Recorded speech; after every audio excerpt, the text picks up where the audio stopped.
Hello નમસ્કાર વિદ્યાર્થી મિત્રો, નિયમ શાંતિ વિદ્યાલય મોરબી ઓનલાઈન એજ્યુકેશનમાં હું આપ સૌનું હાર્દિક સ્વાગત કરું છું. મારું નામ છે ઝાલા ભાવનાબા, સબ્જેક્ટ હિન્દી, જેમાં આજે આપણે કક્ષા 9થમાં ગદ્ય 16 ભારતીય સંસ્કૃતિ में ગુરુ શિષ્ય સંબંધ, જેના લેખક છે આનંદ શંકર માધવન, તેના વિશે આજે આપણે થોડો અભ્યાસ કરીશું. તો સૌ પ્રથમ આપણે લેખક પરિચય જાણી લઈએ. तो कि श्री आनंद शंकर माधवन का जन्म केरल प्रदेश के विलन जिले में हुआ. डॉक्टर जाकिर हुसैन के संपर्क में आने से हिंदू मुस्लिम के मधुर संबंधों के पक्षधर बन गए. महात्मा गांधी के भारत छोड़ो आंदोलन में भी माधवन जी का सक्रिय सहभाग रहा. जेल में रहकर हिंदी भाषा का अध्ययन किया. जेल से छूटकर आप भारत भ्रमण को निकल पड़े और बाद में बिहार में मदार विद्यापीठ की स्थापना की. सन 1984 में अद्वैत मिशन और सन 1985 में शिवधाम अभिनव शिक्षा नगरी की स्थापना की.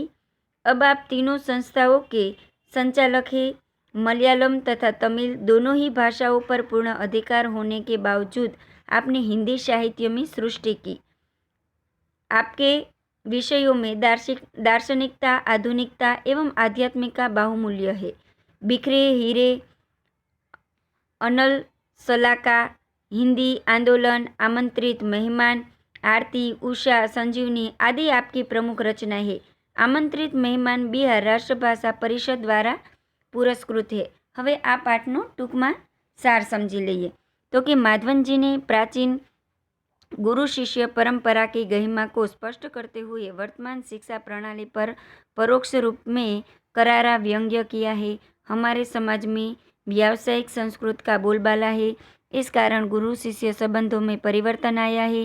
पहले विद्यालय मंदिर के समान माने जाते थे. शिक्षा देना एक आध्यात्मिक अनुष्ठान था. वह परम सुख प्राप्ति का एक माध्यम था. उस जमाने में पैसे देकर शिक्षा खरीदी नहीं जाती थी. क्या आज वैसी स्थिति है? क्या आज शिक्षा के क्षेत्र में वही निष्ठा, वही त्याग नजर आता है? लेखक ने हमें अंतर्मुख होकर सोचने के लिए बाध्य किया है. હવે આપણે પાઠની શરૂઆત કરીએ. हमारे समाज में व्यावसायिक संस्कृति का बोलबाला है. इसी कारण गुरु शिष्य संबंधों में परिवर्तन आया है. આજે આપણા સમાજની અંદર એક પ્રકારની શિક્ષા છે એ વ્યવસાયનો ધંધો બની ગયો છે. માટે ગુરુ શિષ્યના સંબંધની અંદર પરિવર્તન આવી ગયું છે. પહેલે વિદ્યાલય મંદિર કે સમાન માને જાતે થે. પહેલાંના જમાનામાં વિદ્યાલયને મંદિર માનવામાં આવતું. શિક્ષા દેના એક આધ્યાત્મિક અનુષ્ઠાન था. શિક્ષા દેવું એ એક આધ્યાત્મિક અનુષ્ઠાન એટલે કે યોગદાન હતું. वह परमेश्वर प्राप्ति का एक माध्यम था. ईश्वरને મેળવવાનું એક માધ્યમ હતું. पैसे देकर शिक्षा खरीदी नहीं जाती थी. पैसा देने शिक्षा खरीदी नहोती जाती. आज स्थिति बिल्कुल बदल गई है और अब शिक्षण कार्य पेट पालने का साधन बन गया है. આજે આ પરિસ્થિતિ આખી બદલી ગઈ છે, ચેન્જ થઈ ગઈ છે અને શિક્ષણ કાર્ય એક પેટ પૂરવાનું સાધન બની ગયું છે. जिसे भारतीय संस्कृति कहा जाना चाहिए. अब वह भारतीय मानसिक क्षितिज में क्रियाशील नहीं है. આપણી સંસ્કૃતિને આપણે ભારતીય માનવી જોઈએ, પરંતુ આજે આપણે તેને માની શકતા નથી. आज एक प्रकार की अव्यवस्थित व्यावसायिक संस्कृति व्याप्त है, जिसकी जड़ शायद यूरोप है. આની જડ મૂળ કારણ હોય તો યુરોપ, કે જે બહારના દેશોમાંથી યુરોપિયન લોકો આપણા દેશમાં આવીને આપણી સંસ્કૃતિને ચેન્જ કરી ગયા. भारतीयों के सार्वजनिक व्यवहार में गुरु शिष्य संबंध का भी तदुपरांत परिवर्तन हो गया है. આજે ગુરુ અને શિષ્યમાં ખૂબ પરિવર્તન આવી ગયું છે.